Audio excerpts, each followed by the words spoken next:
नमस्ते बच्चों। आज मैं आप लोगों को क्लास 8 वसंत भाग 3 का पाठ बस की यात्रा, इसका मैं MCQ प्रश्नोत्तर, जिसको मल्टीपल चॉइस क्वेश्चन कहा जाता है या ऑब्जेक्टिव टाइप का क्वेश्चन आंसर या बहुविकल्पीय प्रश्नोत्तर कहा जाता है। इस बार एग्जाम में ये पूछे जाएंगे और इसीलिए मैं सोची कि आप लोगों के एग्जाम में कोई परेशानी नहीं हो, तो मैं बहुविकल्पीय प्रश्नोत्तर आप लोगों के एग्जाम के लिए पढ़ा रही हूँ। और बच्चों, इससे पहले वसंत भाग 3 क्लास 8 का मतलब आप लोगों के वसंत का बहुत सारा मैं चैप्टर पढ़ा चुकी हूँ और हिंदी व्याकरण बहुत ही आसान रूप में मैं पढ़ाई हूँ। और इससे पहले वसंत भाग 3 का बहुत सारा चैप्टर यानी क्वेश्चन आंसर समरी और फुल एक्सप्लेनेशन आसान तरीके से मैं पढ़ा चुकी हूँ और हिंदी व्याकरण भी बहुत ही आसान रूप में मैं पढ़ाई हूँ।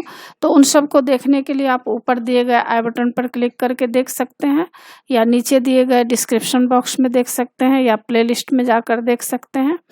और बच्चों, अभी हम लोग पढ़ेंगे बस की यात्रा का बहुविकल्पीय प्रश्नोत्तर। पहला प्रश्न है, बस की यात्रा नामक पाठ के लेखक निम्नलिखित में से कौन है?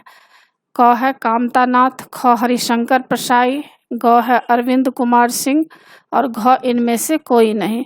तो इसका उत्तर है ख हरिशंकर प्रसाई। ख उत्तर होगा। क में गलत लगा हुआ है टिक, तो आप क नहीं लिखेंगे, ख लिखेंगे हरिशंकर प्रसाई।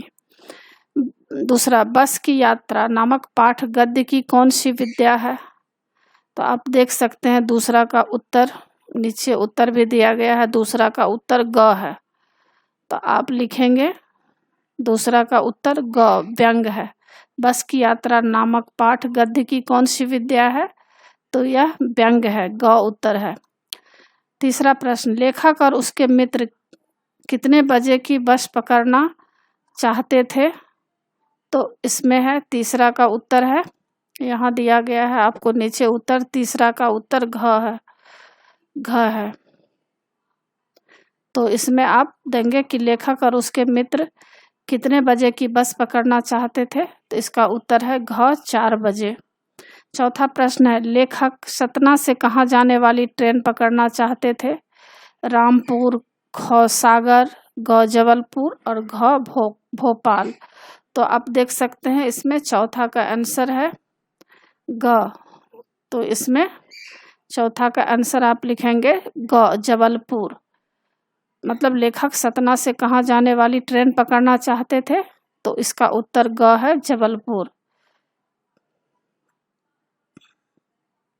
पांचवा प्रश्न है, उसी बस में बस कंपनी के डैश भी सवार थे? क हिस्सेदार, ख चौकीदार, ग दावेदार, घ इनमें से कोई नहीं। तो इसका उत्तर है क हिस्सेदार। तो आप 5वां नंबर का आंसर देख सकते हैं, 5 का आंसर है क। क्या है 5 का आंसर? क हिस्सेदार। छठा प्रश्न है, डॉक्टर मित्र ने कहा डरो मत चलो बस अनुभवी है, डैश ज़्यादा विश्वसनीय है? यानी क AC बसों से, ख पुरानी बसों से, ग डिलक्स बसों से, घ नई नवेली बसों से। तो 6 नंबर का उत्तर आप देख सकते हैं घ है। 6 नंबर का उत्तर क्या है? घ नई नवेली बसों से। 7वां प्रश्न, आदमी को कुछ करने के लिए एक डैश चाहिए, क्या चाहिए? क निमित्त, ख प्रवृत्त, ग आवृत्त, घ निवृत्त। तो क उत्तर होगा निमित्त। 8वां नंबर प्रश्न है, बस की यात्रा नामक पाठ में असहयोग और सविनय अवज्ञा आंदोलन का जिक्र हुआ है। इस आंदोलन का मुखिया निम्नलिखित में से कौन था? क का नेहरू जी, ख सरदार पटेल, ग गांधी जी, घ बाल गंगाधर तिलक। तो आप 8 नंबर का उत्तर नीचे देख सकते हैं कंफर्म करने के लिए। इसमें 8वां का ग उत्तर है। 8वां का उत्तर ग है गांधी जी। यानी बस की यात्रा नामक पाठ में असहयोग और सविनय अवज्ञा आंदोलन का जिक्र हुआ है। इस आंदोलन का मुखिया कौन थे? गांधी जी थे। 9 नंबर प्रश्न है, लेखक हरे भरे पेड़ों को निम्नलिखित में से क्या समझ रहा था? क मित्र, ख दुश्मन, ग जीवनदाता, इनमें से कोई नहीं। तो इसका उत्तर होगा ख दुश्मन। तो आप कंफर्म कर लीजिए 9 नंबर का क्या है, ख। क्या है उत्तर, ख दुश्मन। यानी लेखक हरे भरे पेड़ों को निम्नलिखित में से क्या समझ रहे थे, दुश्मन समझ रहे थे। 10वां प्रश्न, डैश पहुंचते ही बस का टायर फिश करके बैठ गया। तो कहाँ बैठ गया, क रेलवे लाइन पर, ख नहर पर, ग कच्ची सड़क पर, घ पुलिया पर।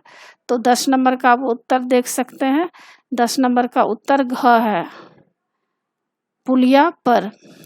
11 नंबर प्रश्न, समझदार आदमी में समझदार शब्द निम्नलिखित में से क्या है, क संज्ञा, ख सर्वनाम, ग विशेषण, घ इनमें से कोई नहीं। तो 11 नंबर का प्रश्न का उत्तर आप देखिए, ग उत्तर है विशेषण। यानी समझदार आदमी में समझदार शब्द निम्नलिखित में से क्या है, यह विशेषण है। 12 नंबर प्रश्न, आगा पीछा में निहित समास का नाम बताइए। अव्ययी भाव समास क का, ख द्वंद्व समास, ग तत्पुरुष समास, घ बहुब्रीहि समास। तो 12 नंबर प्रश्न का उत्तर आप देख सकते हैं, ख उत्तर है द्वंद्व समास। यानी आगा पीछा में निहित समास का नाम क्या है, द्वंद्व समास है, ख उत्तर होगा। 13 नंबर, फर्स्ट क्लास शब्द निम्नलिखित में से किस प्रकार का शब्द है। तो 13 नंबर का आप देख सकते हैं, नीचे दिया गया है, क उत्तर है 13 नंबर का आगत। यानी फर्स्ट क्लास शब्द निम्नलिखित में से किस प्रकार का शब्द है, आगत है। 14 नंबर प्रश्न है, जो दया करने के योग्य हो के लिए एक शब्द निम्नलिखित में से क्या होगा। 14 नंबर में है, क का दयालु, ख दयावान, ग दयनीय, घ निर्दयी। तो 14 नंबर में का उत्तर आप नीचे लिखा हुआ है, देख सकते हैं, ग उत्तर है दयनीय। यानी जो दया करने के योग्य हो उसको क्या कहा जाता है, दयनीय कहा जाता है। 15 नंबर प्रश्न, वृद्धावस्था शब्द का उचित संधि विच्छेद निम्नलिखित में से कौन सा है। तो 15 का उत्तर ख है। पहला है क का वृद्धा प्लस अवस्था, ख का वृद्ध प्लस अवस्था, ग का वृद्धि प्लस अवस्था और घ का वृद्धा प्लस अवस्था। तो वृद्धावस्था का संधि विच्छेद क्या होगा, 15 नंबर का ख उत्तर है वृद्ध प्लस अवस्था। 16 नंबर है, शाम 4 बजे की बस से पन्ना चले वाक्य में 4 शब्द विशेषण का कौन सा भेद है। क का गुणवाचक विशेषण, ख का परिणामवाचक विशेषण, ग का संकेतवाचक विशेषण और घ का संख्यावाचक विशेषण। तो 16 नंबर प्रश्न का उत्तर घ है, संख्यावाचक विशेषण। और बच्चों इसमें कुछ लघु उत्तरीय प्रश्न उत्तर है, जो छोटा छोटा प्रश्न भी आपको एग्जाम में पूछ सकता है। पहला प्रश्न है, लेखक और उसके मित्र कितने बजे की बस पकड़ना चाहते थे और क्यों। तो उत्तर होगा, लेखक और उसके मित्र शाम 4 बजे की बस पकड़ना चाहते थे।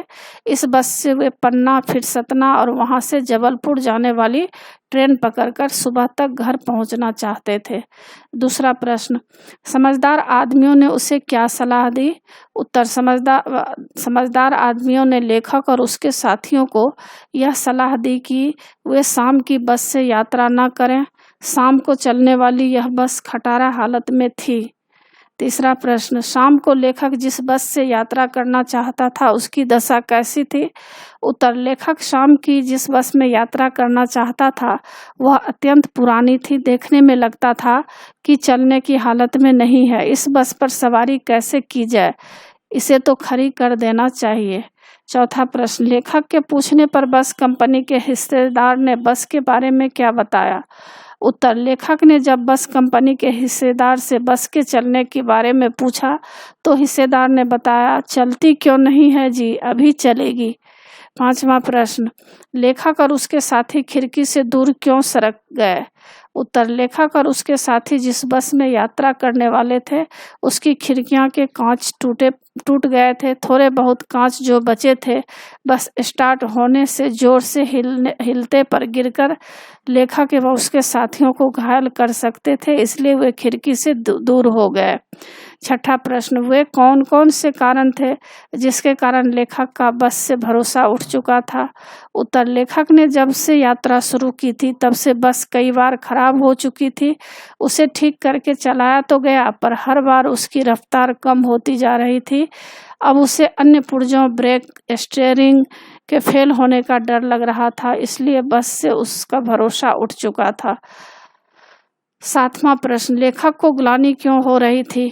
उत्तर, क्षीण चांदनी में पेड़ की छाया में खड़ी बस उसे वृद्धा के समान लग रही थी। वह सोच रहा था कि यदि वह और उसके साथी इस पर लद कर न आते तो बस की यह दशा न होती, इसलिए ग्लानि हो रही थी। 8वां प्रश्न, यात्रा शुरू होने से 8-10 मील चलते ही सारे भेदभाव किस तरह मिट चुके थे? उत्तर, लेखक जिस बस में यात्रा कर रहा था उस बस के सभी पुर्जे खराब होने जैसे हो रहे थे। चलती बस की बुरी तरह हाल हो रही थी। वह और उसके मित्र जिस सीट पर बैठे थे वह टूट गई थी, इससे वे सीटों के अंदर समा गए। ऐसा सभी यात्रियों के साथ हो रहा था, इसलिए भेदभाव मिट चुका था। तो बच्चों, इसी के साथ पाठ की समाप्ति होती है। आशा है आप लोगों को सारा पाठ अच्छी तरह समझ में आ गया होगा। एग्जाम के लिए अच्छी तरह तैयार कर लीजिएगा। और बच्चों, मेरे चैनल देवनागरी को जरूर सब्सक्राइब कीजिएगा और सब्सक्राइब के बगल में बेल आइकन बटन है, उसे क्लिक कीजिएगा, लाइक कीजिएगा और शेयर कीजिएगा। कमेंट्स जरूर कीजिएगा कि आपको यह पाठ कैसा लगा। नए पाठ के साथ फिर मैं मिलूंगी बच्चों। धन्यवाद।